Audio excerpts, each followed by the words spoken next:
పరీక్షలు ఎందుకు అనంటే మన విశ్వాసం బయటపడడానికి, మన విశ్వాసం పెరగడానికి, మన విశ్వాసం ఇతరులకు తెలియడానికి, మన విశ్వాసము ద్వారా దేవుడి నామము మహిమపరచబడడానికి, మన విశ్వాసము ద్వారా ఉన్నత స్థాయి విజయాన్ని మనం పొందుకోవడానికి.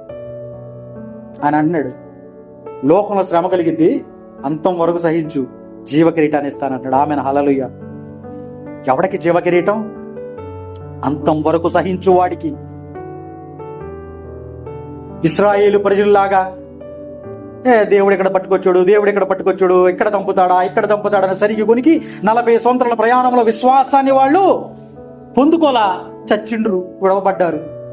వారి బిడ్డలు మాత్రం వెళ్ళారు. కాబట్టి ప్రియ జనంగా మన ఆత్మీయ జీవితంలో ఎన్ని సంవత్సరాలు అయిందో, ఇప్పటికీ ఎన్ని పరీక్షల్లో నిలబడకుండా పడిపోయామో, ఎన్ని పరీక్షల్లో దేవుని సనుక్కున్నామో, ఎన్ని పరీక్షల్లో దేవునికి అవిధి చూపించామో.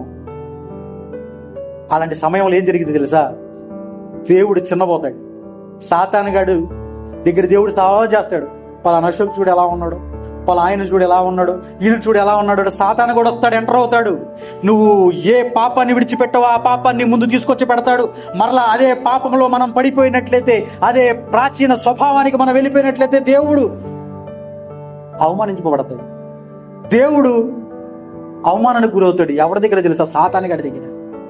అందుకే అంటాడు హెబ్రీ పత్రికలో 6వ అధ్యాయంలో, మీరు మరలా సిలువ వేస్తున్నారు, మరలా దేవుని అవమానపరుస్తున్నారు. ఎప్పుడో తెలుసా? మీరు పరీక్షకు నిలబడినప్పుడు.